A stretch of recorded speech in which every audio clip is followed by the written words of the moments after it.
આદિવાસીઓની વ્યથા કથાને વાંચા આપતી ફિલ્મ એટલે કડકનાથ। દાહોદ જિલ્લા યુવાનોને યોગ્ય શિક્ષણ અને સુવિધાઓ મળતા તેઓ પણ હવે ધીમે ધીમે વિવિધ ક્ષેત્રોમાં રસ દાખવી સફળતાના શિખરો સર કરી રહ્યા છે। સરકારની મદદ થકી આદિવાસી સમાજમાં પણ હવે સામાજિક, આર્થિક અને શૈક્ષણિક બદલાવ આવી રહ્યો છે। કૌશિક ગરાસિયા।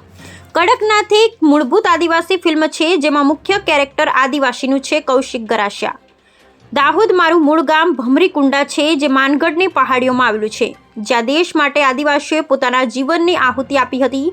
તે ગામ મારું વતન છે એમ કહેનાર કૌશિક ગરાસિયા પોતાના વિશે જણાવતા કહે છે કે મારા માતા પિતાની નોકરીને કારણે હું દાહોદમાં મોટો થયો અને રહ્યો છું। મારા પિતા ભીલ સેવા મંડળના એજ્યુકેશન ટ્રસ્ટમાં સેક્રેટરી છે અને મારી માતા એ જ ટ્રસ્ટની સંસ્થા ભીલ કન્યા છાત્રાલયમાં ગૃહમાતા તરીકે સર્વિસ કરતા હતા। કૌશિક ગરાસિયાના અભ્યાસની વાત કરીએ તો તેમણે પોતાનું પ્રાથમિક શિક્ષણ દાહોદની નામાંકિત શાળા MY હાઈસ્કૂલમાં પૂર્ણ કર્યું હતું। દાહોદમાં જ પોતાનો બેઝિક અભ્યાસ કર્યા બાદ તેઓ પત્રકારત્વમાં સ્નાતક થવા માટે SP યુનિવર્સિટી આણંદ ખાતે એડમિશન લીધું। ત્યારબાદ તેમણે ફિલ્મ મેકિંગમાં પોસ્ટ ગ્રેજ્યુએશન FTII પુણેમાં પૂર્ણ કર્યું। બીજા ફિલ્મ દિગ્દર્શકો પહેલા બનેલી ફિલ્મો દ્વારા પ્રભાવિત થઈ ફિલ્મ જગતમાં આવતા હોય છે, પણ અહીં કૌશિકની વાત જ અલગ હતી। કૌશિકનો ફિલ્મ જગતમાં પગ મૂકવાનો વિચાર એમના સમાજની પરિસ્થિતિ કંઈક અંશે સુધારી શકાય એ હેતુ સાથે એમણે પત્રકારત્વમાં ઝંપલાવ્યું અને ત્યાંથી ફિલ્મ મેકિંગ તરફ એમનો ઝુકાવ વધ્યો।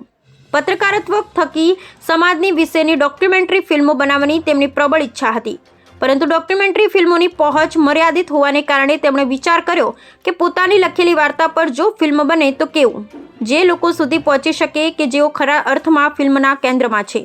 બસ પછી ત્યાંથી શરૂ થઈ ફિલ્મ જગતમાં કૌશિક દ્વારા લખેલી ફિક્શન શોર્ટ ફિલ્મ્સ તેમણે ડાયરેક્ટ કરવાનું ચાલુ કર્યું અને ત્યાંથી તેમની લખેલી વાર્તાઓ પડદા પર આકાર લેવા પામી હતી।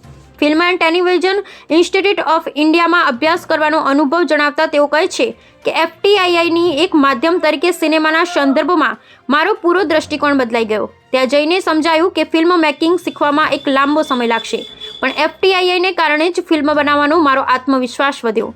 ત્યાં દુનિયાભરમાં બનેલી અદ્ભુત ફિલ્મ જોવાની તક મળી। તે ફિલ્મ્સ જોઈ દાહોદ જેવી જગ્યા પર ફિલ્મ્સ કઈ રીતે બની શકે તે વિશેની નવા દિશા મળી।